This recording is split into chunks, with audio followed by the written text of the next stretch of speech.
Praise the Lord. சேனைகளின் Praise the Lord. Amen. Praise the Lord. Praise the Lord. Praise the Lord. Amen. Thank you. சேனைகளின் கர்த்தராகிய இயேசு கிறிஸ்துவின் echo cut பண்ணுங்க. Praise God. Praise God. Praise the Lord. Praise the Lord. Praise the Lord. Okay, fine. கேக்குதா? Okay, fine. Leave it. சேனைகளின் கர்த்தராகிய இயேசு கிறிஸ்துவின் வல்லமையுள்ள நாமத்தினால் உங்கள் அனைவருக்கும் என் அன்பின் நல்வாழ்த்துக்களை கொண்டு வருகிறேன். மீண்டும் ஒரு விஷயங்களோடு இணைந்து கர்த்தருடைய நாமத்தை உயர்த்தும்படி தேவன் பாராட்டின இறக்கங்களுக்காக உள்ளத்தினால் நன்றி செலுத்தி தேவனுடைய நாமத்தை மேம்படுத்துக இந்த வாய்ப்பை கொடுத்த அருமையான பிஷப் அவர்களுக்கு கிறிஸ்து இயேசுவின் நாமத்தில் என்னுடைய நன்றியும் வாழ்த்துதல் நான் கொண்டு வருகிறேன். திருச்சபை மக்களை அவரையும் ஆண்டவராகிய இயேசு கிறிஸ்துவின் நாமத்தில் அன்புடன் வாழ்த்துகிறேன். கர்த்தர் தாமே உங்களை அபரிதமாய் ஆசீர்வதித்து சகல இலைகளிலும் பெருக செய்வாராக.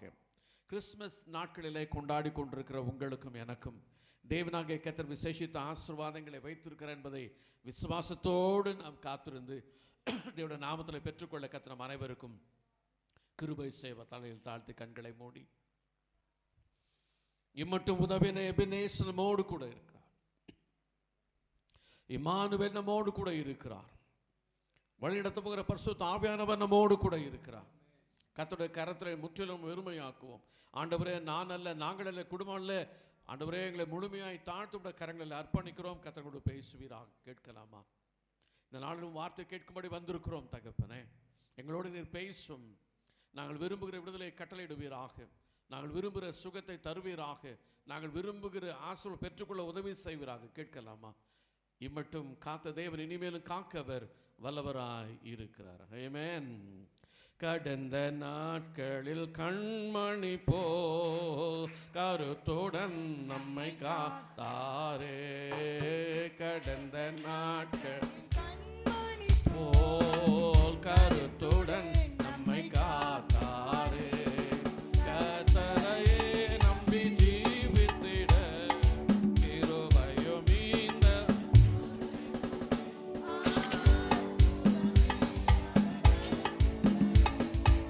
ஆனந்தமே பரமானந்தமே.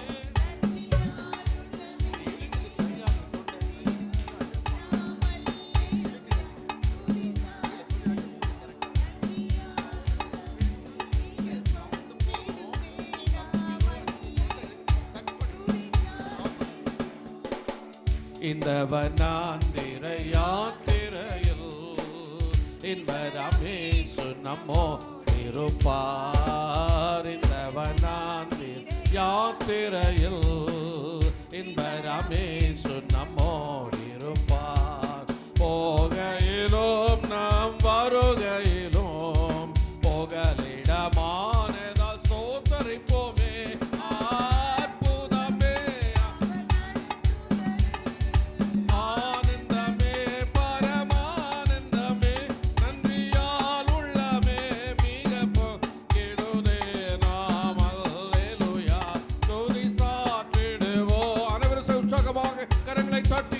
கர்த்தருடைய நாமத்தை உயர்த்தும். ஹல்லேலூயா.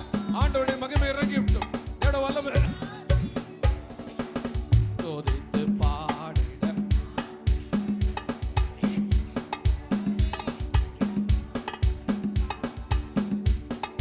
பாடிட பாத்திரமே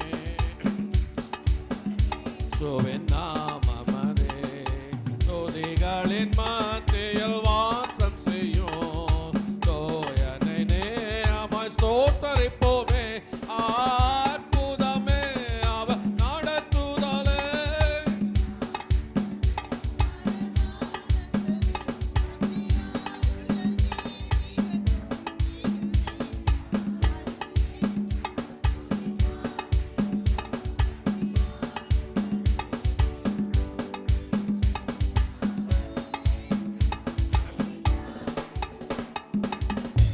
பரலோகத்தில் தகப்பனை ஆஸ்வதிக்கப்பட்ட மனமுச்சின் காலவேளைக்காக நாங்கள் உம்மை நன்றியோடு துதிக்கிறோம். ஒருவராய் பிரதிஷ்டங்கள் செய்கிறவரை துதியுங்கள். அவர் கிருபை என்றும் நன்றியோடுமே துதிக்கிறோம். ஆண்டவரே, எங்கள் மற்ற பிரசனமாக இருக்கிற தயவுக்காக நன்றியோடு துதிக்கிறோம். ஒவ்வொரு வாழ்க்கையிலும் கர்த்தருடைய பிரசனம் அபரிதமாய் ஊற்றப்பட்டுக் கொண்டிருப்பதாக பரலோகத்தின் மன்னாவினால் எங்கள் ஒவ்வொரு நிரப்பும் எங்களோடு பேசும். இயேசு கிறிஸ்துவின் நாமத்தில் வேண்டிக் கொள்கிறோம் எங்கள் பரிசுத்தம் உள்ள நல்ல பிதாவே, ஆமென். லூக்கா சுவிசேஷம் 2ஆம் அதிகாரம் 10ஆம் வசனம். லூக்கா 2ஆம் அதிகாரம் 10ஆம் வசனம் சற்று வாசிக்கலாமா? இந்த நாட்டில் சொல்லப்படுகிற அருமையான சந்தோஷத்தின் செய்தியை தேவதூதன் அவர்களை நோக்கி, பயப்படாதிருங்கள், இதோ எல்லா ஜனத்திற்கும் மிகுந்த சந்தோஷத்தை உண்டாக்கும் நற்செய்தியை உங்களுக்கு நான் அறிவிக்கிறேன். இன்றைக்கு தேவனுடைய நாமத்தினாலே உங்களுக்கும் எனக்கும் நற்செய்தி அறிவிக்கப்பட்டுக் கொண்டிருக்கிறது. இயேசு கிறிஸ்துவின் நாமத்து நிமித்தம் உங்களுக்கு பேஜ் நம்பர் 79 புதிய ஏற்பாட்டிலே 79வது பக்கம், ரைட்? தேவதூதர்களை நோக்கி பயப்படாதிருங்கள், இதோ எல்லா ஜனத்திற்கும், பூமியில் உள்ள எல்லா ஜனத்திற்கும், எந்த பகுதியில் வாழ்கின்ற மக்களாக இருந்தாலும் ஜாதி இன மத பேதமின்றி சொல்லப்படுகிற ஒரு வார்த்தை, பயப்படாதிருங்கள், உங்களுக்கு ஒரு நல்ல செய்தியை நான் கொண்டு வந்திருக்கிறேன். காரிருள், கடும் குளிர். இன்றைக்கு நான் 9 மணி தாண்டி தான் இந்த பக்கம் வந்துக்கிட்டு இருக்கேன். இப்போ இந்த தெருவில் நிறைய பேர் குல்லா போட்டுக்கிட்டு ஸ்வெட்டரை போட்டுக்கிட்டு ரோட்டை பெருக்கிட்டு இருக்காங்க. 9 மணிக்கு இவ்வளோ குளிருது நமக்கு. நடு ராத்திரியில் எப்படி இருந்திருக்கும் யோசித்து பாருங்க. என்ன ஒரு குளிர் இருந்திருக்கும். நடுங்கி கொண்டிருக்கார் மேய்ப்பர்கள். கார் இருள், எங்குமே வெளிச்சம் இல்லை. திடீரென்று வானத்தில் ஒரு பெரிய வெளிச்சம் தோன்றுகிறது.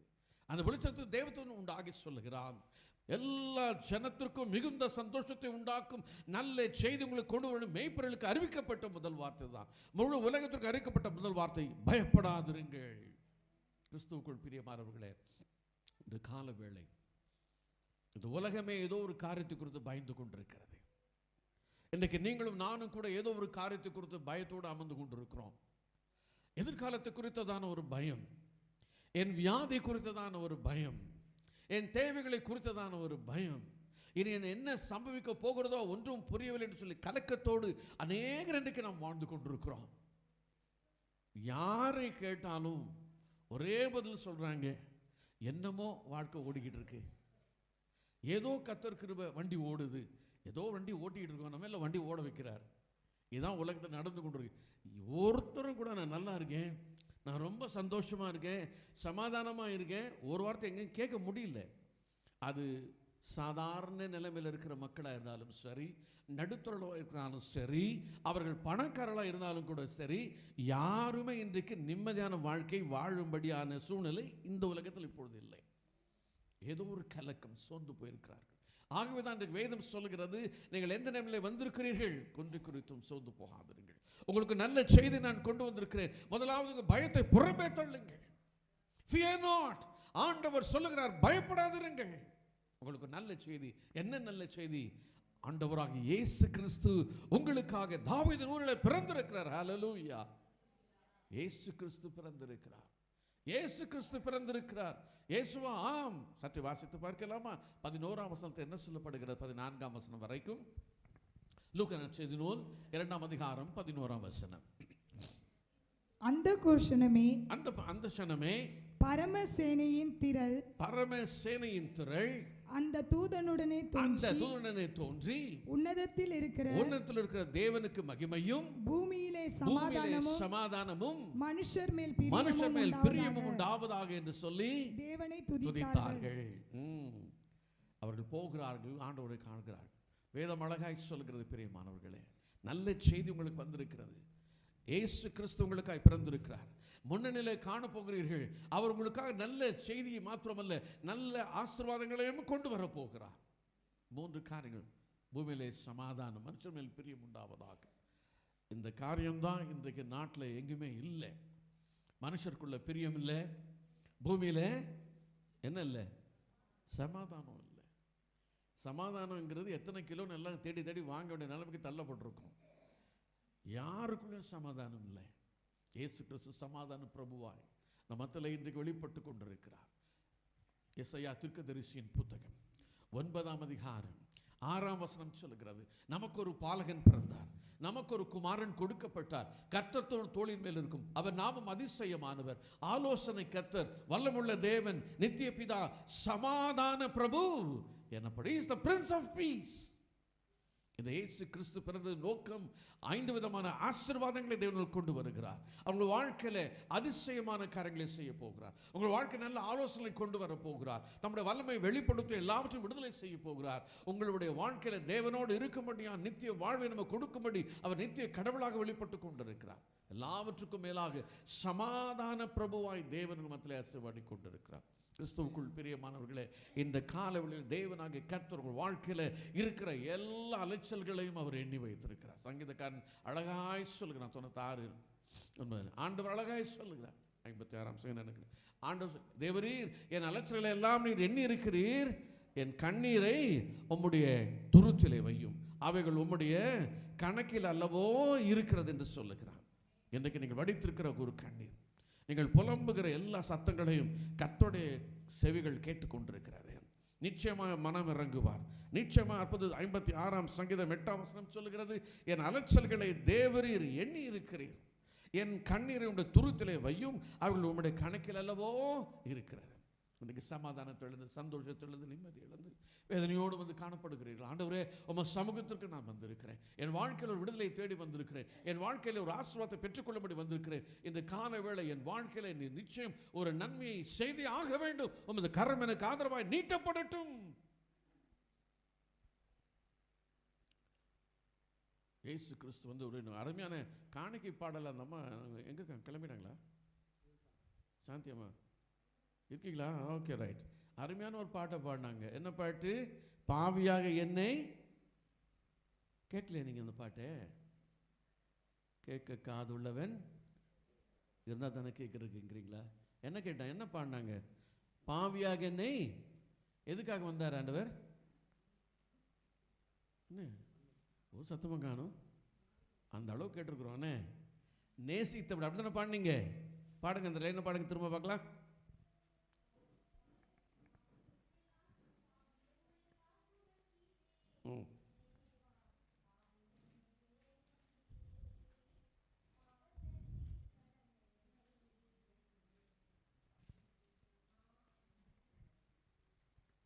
பாவத்தில் பாசம் வைத்தீரே, பாவியாக என் மேல் நீர் பாசம் வைத்தபடினால் பாவியாக என்னை நீர் தேடி வந்தீர். என்ன அருமை! அதுதான் இயேசு கிறிஸ்துவின் பிறப்பின் நோக்கம். அதுதான் நம் பாவிகளாக இருக்கையில் நம்மை வெறுத்து விடாமல் நம்மையும் நேசிக்கும்படி ஆண்டவருடைய வேதம் சொல்கிறது. இயேசு பாவிகளை நேசிக்கிறார். பாவிகளை மனம் திரும்புவதற்கு தேவன் அழைக்க வந்தார். இதுதான் நல்ல செய்தி. மத்தேயு சுவிசேஷம் 2ஆம் அதிகாரம் 3ஆம் வசனம் சொல்லுகிறது, மனம் திரும்ப 3ஆம் அதிகாரம் 2ஆம் வசனம் சொல்லுகிறது, மனம் திரும்புகள் என்று யோவான் ஸ்நானகன் பிரசங்கித்தான். இயேசு வந்ததின் நோக்கம், நான் பாவிகளை ரட்சிக்கும்படி வந்தேன். 1 தீமோத்தேயு 1:15 சொல்லுகிறது, பாவிகளை ரட்சிக்கும்படி கிறிஸ்து இயேசு உலகத்துக்கு வந்தார்கள். வார்த்தை உண்மையும் எல்லா அங்கீகரிப்பும் அது பாத்திரமாக இருக்கிறது. இயேசு கிறிஸ்து முதலாவது எதற்கு வந்தார்? நம்முடைய பாவங்களை ரட்சிக்கும்படி வந்தார். இன்றைக்கு பாவத்திலிருந்து மனிதன் பாவத்திலிருந்து விடுதலை பெற்றுக்கொள்ள முடியும். அங்கும் இங்கும் அலைந்து கொண்டிருக்கிறான். என்னென்ன காரியங்களை செய்து அந்த ரட்சிப்பை அடைய முடியுமோ அவ்வளவாய் பெற்றுக்கொண்டு தன் சரீரத்தை கூட அவன் வருத்துக் கொள்வதற்கு ஆயத்தமாக இருக்கிறான்.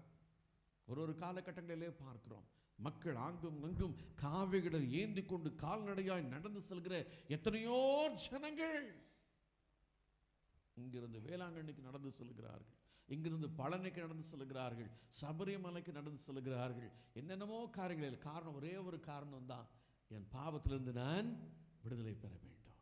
எங்கே எனக்கு விமோசனம் கிடைக்கும்? பழனிக்கு போகலாமா, சபரிமலைக்கு போகலாமா, வேளாங்கண்ணிக்கு போகலாமா, எங்கே போகலாம்? ஆண்டவர் சொல்லுகிறார், நீ எங்கேயும் போக வேண்டாம், உன்னை தேடி நான் வந்திருக்கிறேன். விடுதலையை கொடுக்கும்படி நான் உனக்கு வந்திருக்கிறேன், உனக்காக வெளிப்பட்டு கொண்டிருக்கிறேன், என்னையே கொடுக்கும்படி நான் வந்திருக்கிறேன். ஆண்டவர் நற்செய்தி, உங்கள் பாவத்திலிருந்து இன்றைக்கு நான் விடுதலை கொடுக்க போகிறேன்.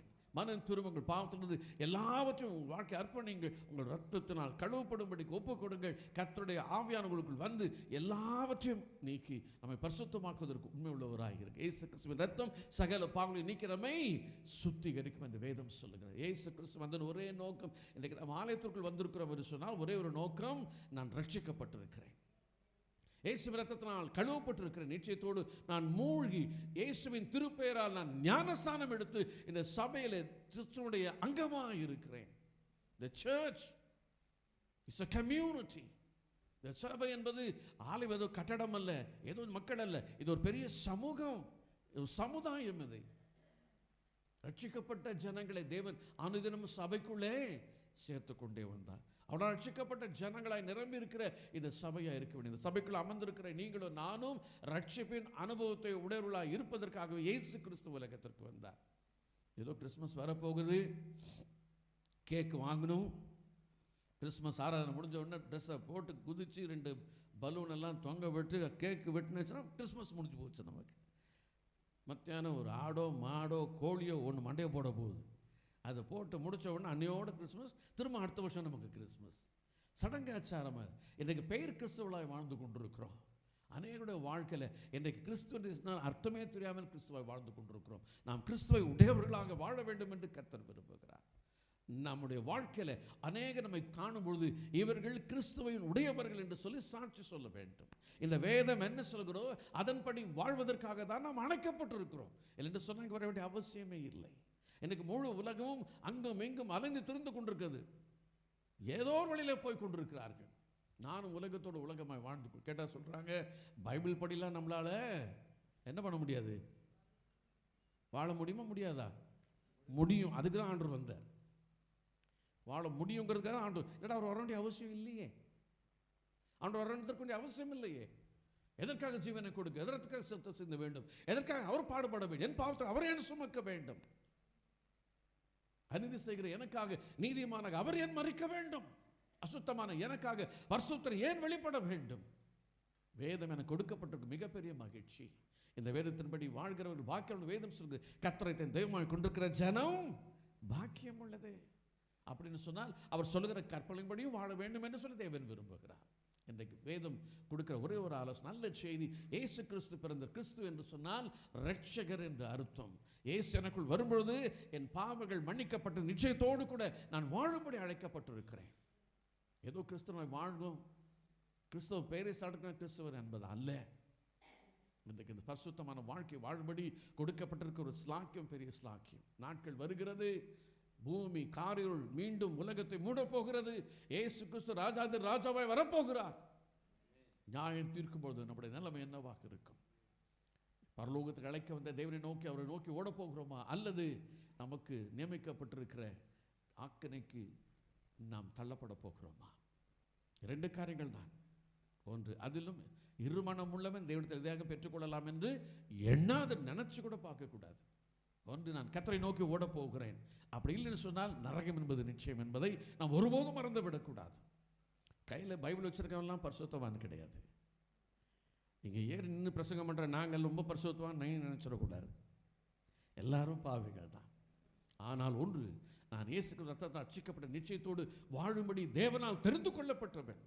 முழு லட்சியத்தோடு ஓடு. பவுல் அப்போஸ்தலன் சொல்லுகிறான், பாவிகளிலே பிரதான பாவினான். எல்லா பாவம் மன்னிக்கப்பட்டு தேவனால் அழைக்கப்பட்டவன் சொல்லுகிறார். பாவிகளிலே பிரதான பாவினான், என் இலக்கை நோக்கி நான் தொடர்ந்து ஓட போகிறேன். நான் அடைந்தாயிற்று, முற்றிலும் அடைந்தாண்டு ஒருபோதும் எண்ணுவதில்லை. எதற்காக அழைக்கப்பட்டேனோ அந்த பந்தய பொருளை பெற்றுக்கொள்ளும்படி என் பந்தயத்தில் நான் ஓடிக்கொண்டிருக்கிறேன். எனக்கு முன்பாய் சிலுவையில் இருக்கிறது. எஸ், இன்றைக்கு ரட்சிப்பின் செய்தி உங்களுக்கும் எனக்கும் அவசியமாக இருக்கு. சபைக்குள்ளே உட்கார்ந்துக்கிட்டு முறுமுறுக்கிறது, சபைக்குள்ளே உட்கார்ந்து புரணி பேசுறது, ஒருத்தர் எல்லாத்தையும் சொல்லி அடுத்தவங்களை வாழ்க்கையை கெடுத்துக்கிட்டு இருக்கிறது, இதுக்கெல்லாம் நம்ம வரவே இல்லை. சர்ச்சுக்குள்ளே உட்கார்ந்து மகளிர் அன்னைக்கு ஃபண்டு பிரிக்கிறது, புடவை ஃபண்டு பிடிக்கிறது, தீபாவளிக்கு ஃபண்டு பிடிக்கிற மாதிரி கிறிஸ்மஸ், இதெல்லாம் சபையில் நடக்குது. இதெல்லாம் நடக்கக்கூடாது. இதெல்லாம் எந்த சபை நடக்குதுன்னா சபை உருப்படாது. சபைக்குள்ளே வரும்போது ஆலயத்தை மாற்றும், கர்த்தருக்கு மாத்திரம் தான். மற்ற எல்லா பிஸ்னஸும் வெளியே தான் இருக்கணும். எல்லாம் வெளியே தான் இருக்கணும். ஃபண்டு பிரிக்கிறாங்களோ சண்டை போடுறோம், எல்லாம் வெளியே வச்சுக்கிடணும்.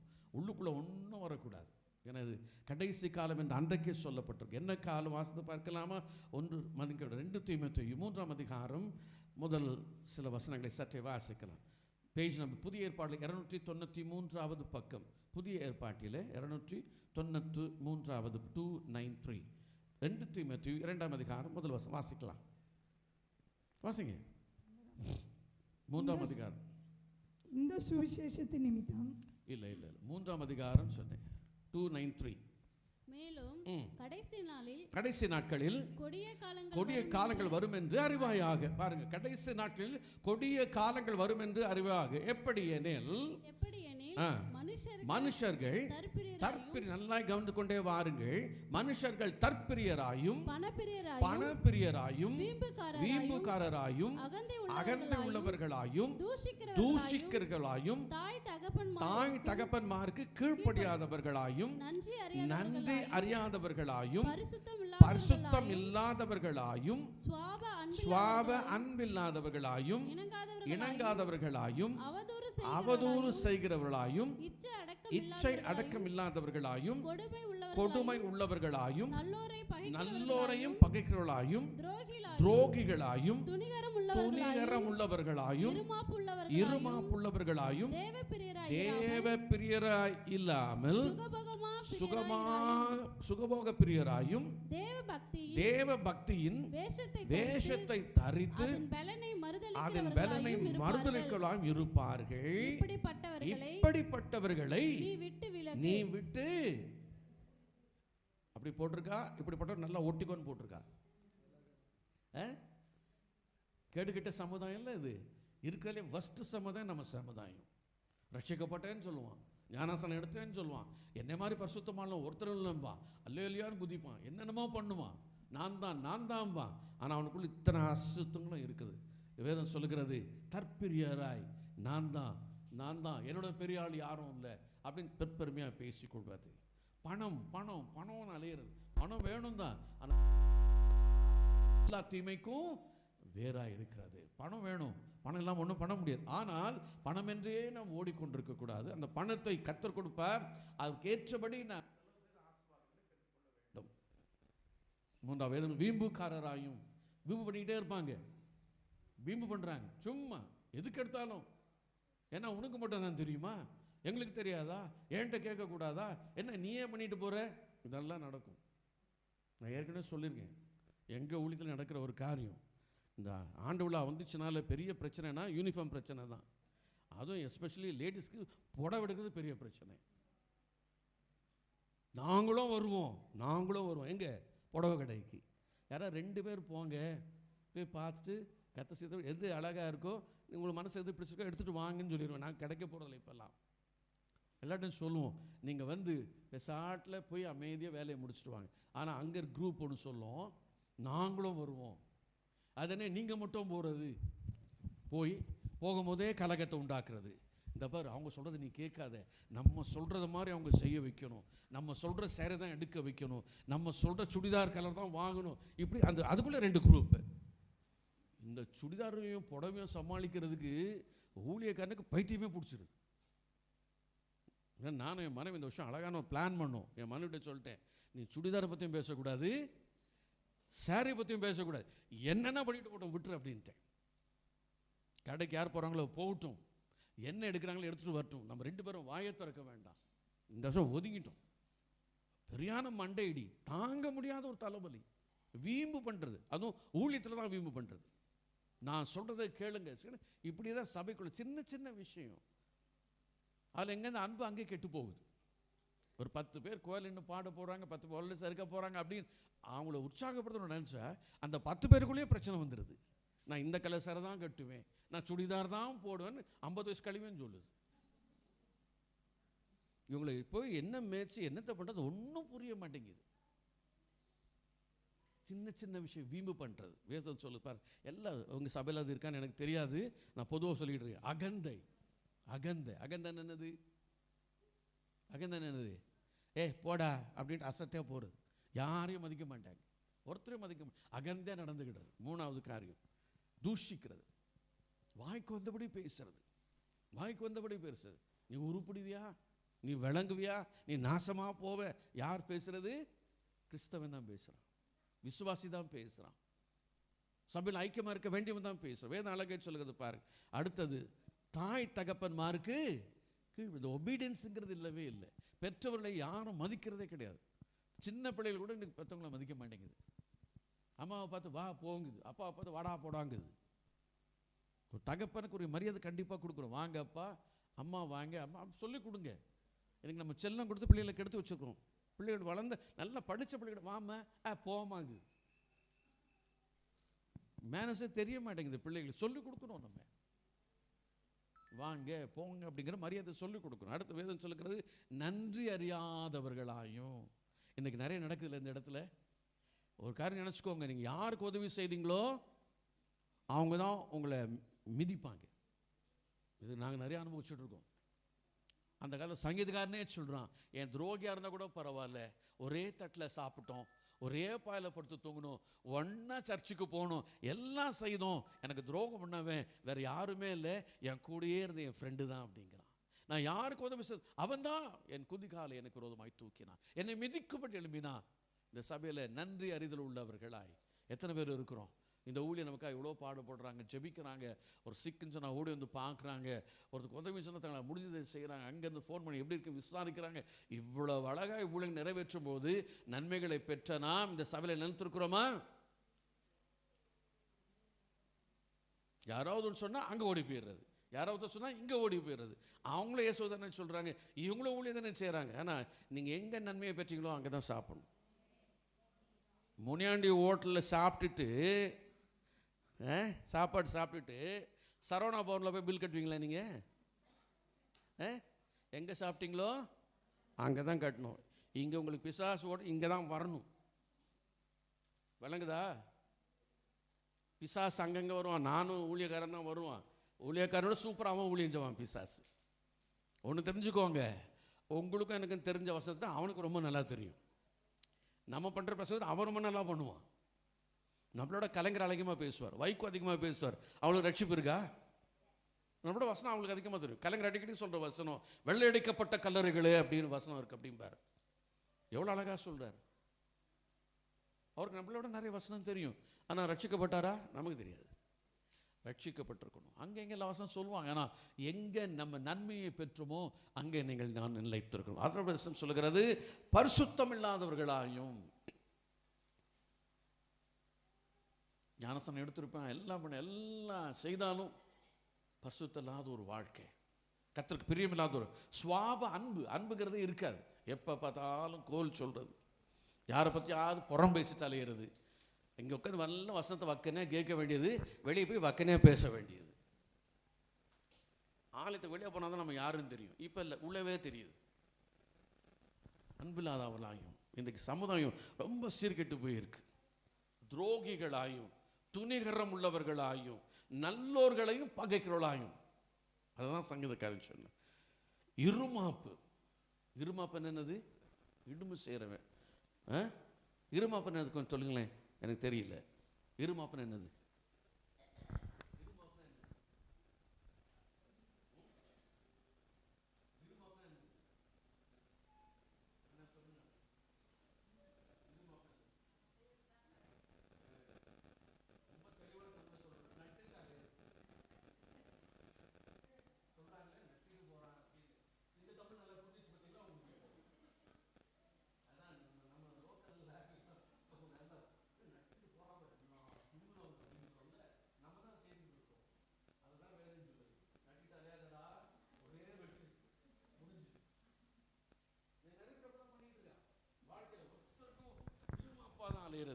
அதை விட மோசமான தேவ பிரியராக இல்லாமல் இங்கேயும் வருவேன், அங்கே போய் டம் அடிப்பேன், இங்கேயும் வருவேன் உபச்சாரம் பண்ணுவேன், இங்கே வருவேன் மற்றவங்களை பற்றி பேசுவேன், இங்கே வருவேன் அவங்க கழுத்தறுப்பேன். இதுதான் சுகபோக பிரியராய்.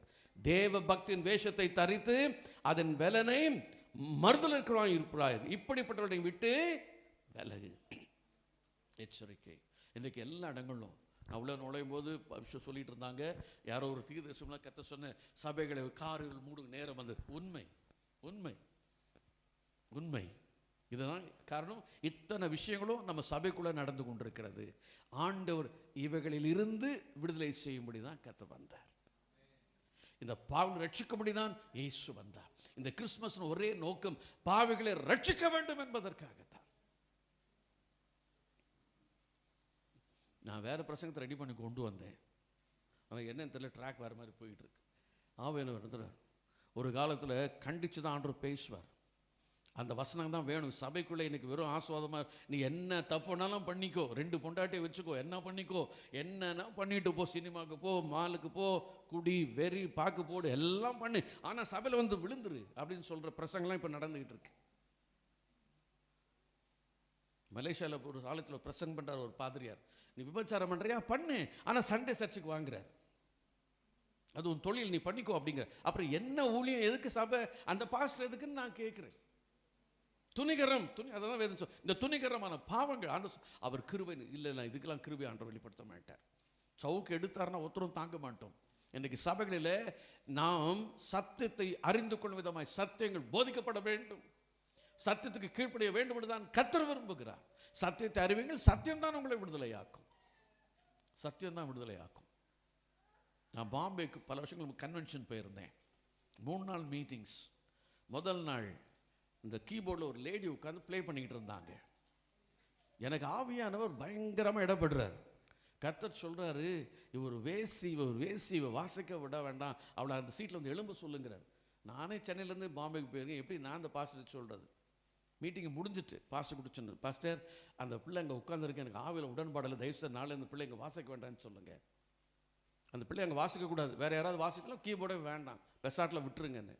ஏன்னு கேட்டார். இல்லை ஆவியர் இப்படி சொல்கிறார், அவள் விபச்சாரின்னு சொல்கிறார், வேசித்தனம் பண்ணுற ஆளுன்னு சொல்கிறார். ஐயா, உங்களுக்கு யாரை எவ்வளோ சீக்கிரம் சொன்னது? எனக்கு யாரும் சொல்ல, ஆவியான அவர் தான் சொன்னார். இன்றைக்கு துணிகரமாய் வந்து வேசித்தனத்தையும் பண்ணி நான் கீபோர்டும் வாசிப்பேன், எல்லா இடங்களும் அக்கிரமங்கள் நடந்து கொண்டு இருக்கிறது. ரட்சிக்கும்படி கர்த்தர் வந்தார், ரட்சிக்கும்படி கர்த்தர் வந்தார். நம்ம நினைக்கலாம் நான் பண்ணுறது இப்போ யாருக்கும் வெளியே உலகத்துக்கு தெரியாது, அவ்வளோ ரகசியமாக பிளான் பண்ணி பண்ணுறேன். இல்லை, ஆண்டவருடைய கண்கள் வெளிரங்கமாக இதை கவனித்து கொண்டு இருக்கிறது. இந்த கர்த்தருடைய பார்வையில் நான் ஒன்றையும் மறைக்க முடியாது. பிரியமானவர்களே, தேவனுக்கு தெரியாமல் ஒன்றையும் செயல்படுத்த முடியாது. இந்த ஆவியான வந்த நோக்கம், கிறிஸ்துமஸின் நோக்கம் நாம் கிறிஸ்துவுக்கு கீழ்ப்படிய வேண்டும் என்பது தான்.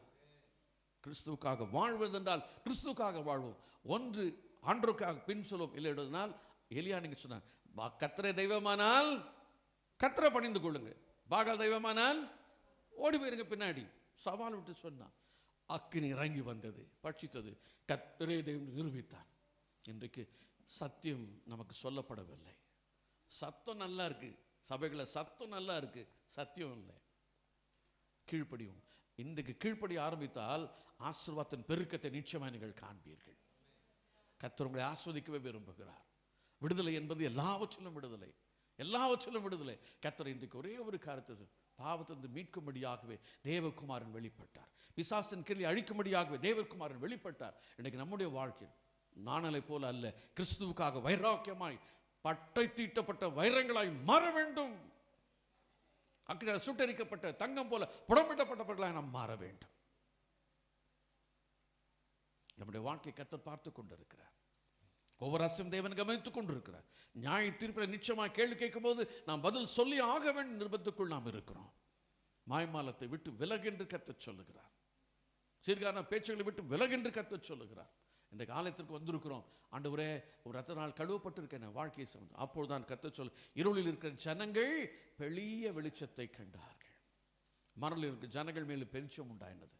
இன்றைக்கு பாவம் என்னும் மரணம், இருள் நம்மை சூழ்ந்திருக்கலாம், குடும்பத்தை சூழ்ந்திருக்கலாம், எதிர்காலத்தை சூழ்ந்திருக்கலாம். ஆனால் இன்றைக்கு என் இயேசு உதித்திருக்கிறார். என் இயேசு எனக்காக பிறந்திருக்கிறார். அவர்களுக்கு ரட்சிப்பை கொடுக்க போகிறார். பாவியாக என் மேல் பாசம் வைத்தபடினாலே மரிக்க வேண்டிய என்னை உயிர்ப்பித்து அவருக்கு சாட்சியாய் நிறுத்தும்படி இயேசு வெளிப்பட்டிருக்கிறார். என் வாழ்க்கையை கர்த்தருக்கென்று நான் பணிக்க போகிறேன். கர்த்தருக்காக நான் வாழப் போகிறேன். கர்த்தருக்காகவே நான் ஜொலிக்க போகிறேன். இன்றைக்கு நீங்களும் நானும் கிறிஸ்துவுக்காக நட்சத்திரங்களாய் மாற வேண்டும். நட்சத்திரங்கள். இந்த சபை it's a big family. It's a big family. அழகாய் சொல்வாங்க, a family, ஒரு குடும்பம் is a church. ஒரு family, ஒரு குடும்பம் is a big church. But a big church is a family. அது பெரிய ஆலயம், ஒரே ஒரு குடும்பம். ஒரு குடும்பத்தில் எல்லாம் ஒரே தகப்பனுக்கு கீழ்ப்படுகிற பிள்ளைகளை நாம் காணப்பட வேண்டும். சபையில் எல்லாம் ஐக்கியமாக இருக்க வேண்டும். இது நல்ல ஒரு பீஸ்ஃபுல்லான கம்யூனிட்டியாக இருக்க வேண்டும். சமூகத்தில் சமாதானம் நிறைந்த ஒரு கம்யூனிட்டியாக நாம் வாழ வேண்டும். இந்த சமுதாயம் கிறிஸ்துவுக்காக எழும்புகிற சமுதாயம் இந்த காலவெளியில் இயேசு கிறிஸ்துவோட வாழ்க்கை ஒப்பு கொடுக்க ஆண்டவரே, ஏதோ கிறிஸ்மஸ் என்று சொல்லி கொண்டிருக்கிறார்களே. எனக்கு நிறைய பிரசங்கம் மற்றவங்களுக்கு போய் சொல்லுவோம், ஏசு உங்களுக்காக பிறந்தார், ஏசு உங்களுக்கு. சரி, உங்களுக்குள்ள எப்போ பிறந்தார்? உங்களுக்குள்ள எப்போ பிறந்தார்? சமீபத்தில் 4 பேர் ஞானாசனம் எடுத்தீங்களே, அந்த தம்பி ப்ளூ ஷர்ட் மட்டும் எனக்கு ஞாபகம் இருக்குது. நீங்கள் எடுத்தீங்களா தம்பி? 4 பேர் எடுத்தாங்களே, கேர்ள்ஸில் 3 சின்ன சின்ன பிள்ளைகள் 2 பேர். யார் இங்கே இருக்கா ஞானாசனம் சமீபத்தில் எடுத்தவங்க? அது அவ்வளோ நல்லா கவனிச்சிக்கிட்டு இருக்கே. நீ உன்னை பற்றி தான் பேசிக்கிட்டு இருக்கோம். என்ன பகல் கனவா? இன்னும் 2 பேர் அங்கே, 3, இன்னொன்று 4 பேர் இருக்குல்ல. ரொம்ப சந்தோஷம். இதுதான் கிறிஸ்தவ வாழ்க்கை. எங்கே மூழ்கி ஆண்டவருக்கு அந்த சதத்தில் நீங்கள் நாட்டப்பட்டிருக்க வேண்டும். நீங்கள் கிறிஸ்துவுக்காக எழும்ப வேண்டும். நீங்கள் எப்படி இயேசு கிறிஸ்து அறிந்தீர்களோ உங்களுக்குள் இப்போ ஒரு பெரிய சந்தோஷம் இருக்குது. அப்படி தானே? ஆண்டவர் ஏற்றுக்கொள்ள முன்னாது ஒரு வாழ்க்கை, இப்போ உங்களுக்குள்ள கிறிஸ்து வந்த பிறகு கிறிஸ்துவால் நடத்தப்படுகிற ஒரு வாழ்க்கை. அப்படி தானே? அந்த வாழ்க்கையை நீங்கள் மற்றவர்களுக்கு கொடுக்க. நான் இப்படி இருந்தேன், இயேசு எனக்குள் வந்தார், இயேசு ஏற்றுக்கொண்டேன், இப்போ என் வாழ்க்கை கத்தர் இந்த சந்தோஷத்தை உங்களுக்கு. அதுதான் கிறிஸ்மஸ், அதான் அர்த்தம் உள்ள கிறிஸ்மஸ். இன்றைக்கு அப்படிப்பட்ட ஒரு வாழ்க்கை நமக்கு கொடுத்த கத்தருக்கு நாம் நன்றி செலுத்துவோம். பயப்படாதிருங்கள், இயேசு கிறிஸ்து உங்களுக்காக பிறந்திருக்கிறார். உங்கள் வாழ்க்கையில் தேவன் அதிசயங்களை செய்வார், ஆலோசனை கொடுப்பார், வல்லமை வெளிப்படுத்தி உங்களை விடுதலையாக்குவார், சமாதானத்தை கொடுத்து எல்லாவற்றையும் சந்தோஷப்படுத்துவார். தலைகளை தாழ்த்தி கண்களை மூடி, ஆண்டவரே இந்த நாளில் என்னையும் ஆசீர்வதியும்.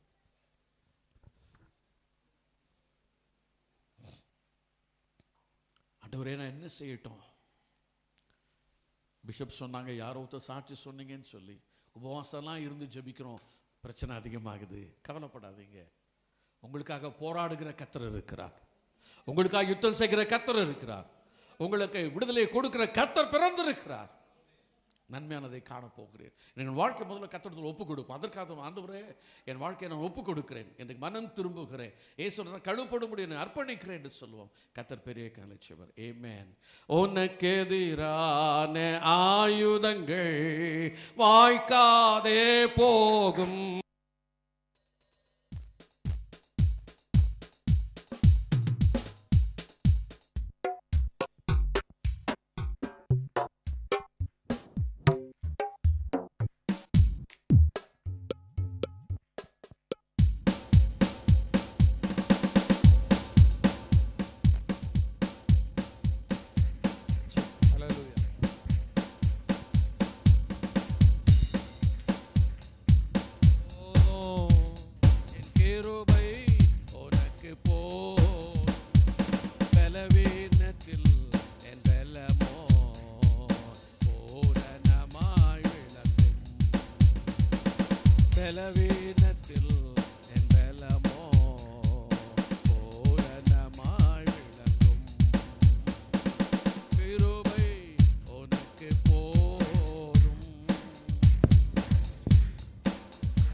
கர்த்தர் பார்த்துக் கொள்வார். அவரே என் ரட்சகர், அவரே என் மேய்ப்பர், அவரே என்னுடைய வழிகாட்டி, அவரே எல்லாவற்றுக்கும் எல்லாமா இருக்க. அவர் யெகோவாயிரே என் தேவனை சந்தித்து என் வாழ்க்கையில தேவனாய் கர்த்தர் நாமத்தை உயர்த்தும்படி உதவி செய்வார். என் இயேசு எனக்குள் பிறக்கும்படி என் இருதயத்தை கால்வை கர்த்தர்கிட்ட நான் திறந்து கொடுக்கிறேன். ஆண்டவரே, உலகத்திலே வந்து எந்த மனுஷன் பிரகாசிப்பிக்கிற மெய்யான ஒளியாக நீர் இருளில் வாழ்கிற எனக்கு ஒளியை தந்து என் வாழ்க்கை பிரகாசிக்கப்படும் என்று சொல்லி நம்முடைய பாவத்தை அறிக்கை செய்வோம். நான் கிறிஸ்துவுக்காக வாழட்டும் ஆண்டவரே, கிறிஸ்துவுக்காக எழும்பட்டும் ஆண்டவரே, கிறிஸ்துவுக்காக நான் ஜொலிக்கட்டும் ஆண்டவரே. இன்று முதல் என் வாழ்க்கையில் ஒரு மாற்றம் வரட்டும். என்னை காண்கிறவர்கள்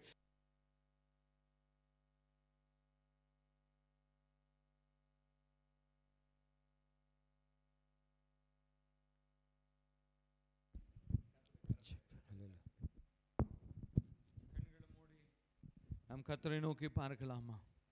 ஆண்டவர் எவ்வளவு நேரமாய் பேசி கொண்டிருந்தார். பயப்படாதீங்க, பயப்படாதீங்க.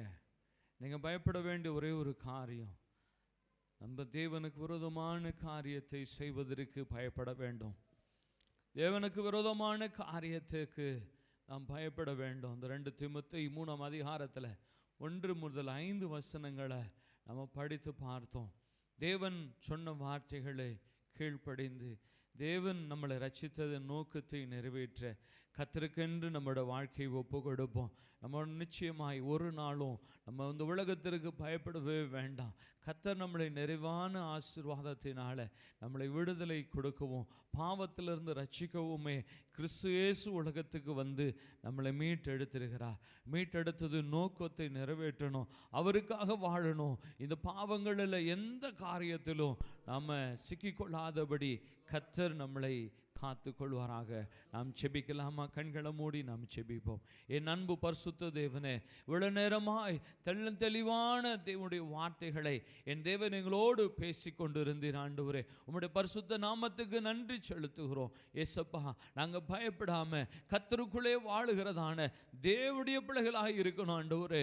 இன்னும் உலகத்தில் எத்தனையோ ஜனங்கள் பாவத்தில் வாழ்ந்து கொண்டிருக்கிறாங்க.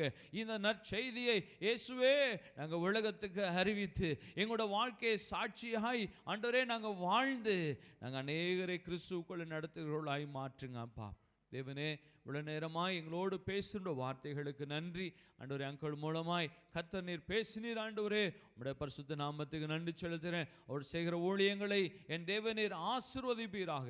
வருகிறதான ஆண்டவரே இந்த ஆண்டு விழாவுக்காக நாங்கள் நன்றி செலுத்துகிறோம். அந்த ஆண்டு விழாவிலும் கர்த்தருடைய நாமம் மகிமைப்படும்படியான பெரிய அற்புதங்களையும் அதிசயங்களையும் அந்த நாளிலே கர்த்தர் நீர் செய்ய வேண்டும் என்று செபிக்கிறேன். உம்முடைய வல்லமையின் பிரசன்னம் ஆண்டவரே அந்த ஆலயத்தின் ஆண்டவரே அந்த இடத்தின் முழுவதுமாய் நிரம்பணும் ஆண்டவரே. வருகிறவர் எல்லாரும் ஆண்டவரே பயப்படாத வந்து தேவனுடைய ஆசீர்வாதத்தை பெற்றுக்கொள்ளணும் அப்பா. உங்களுடைய நாமம் மகிமைப்படுத்த செய்யுங்க. மட்டுமாய் பேசும் வார்த்தைகளுக்கு நன்றி செலுத்துகிறோம். தொடர்ந்து எங்களை ஆசீர்வாதத்தை நடத்துவீராக. இயேசுவின் நாமத்தில் பிதாவே, ஆமென். ஆமென்.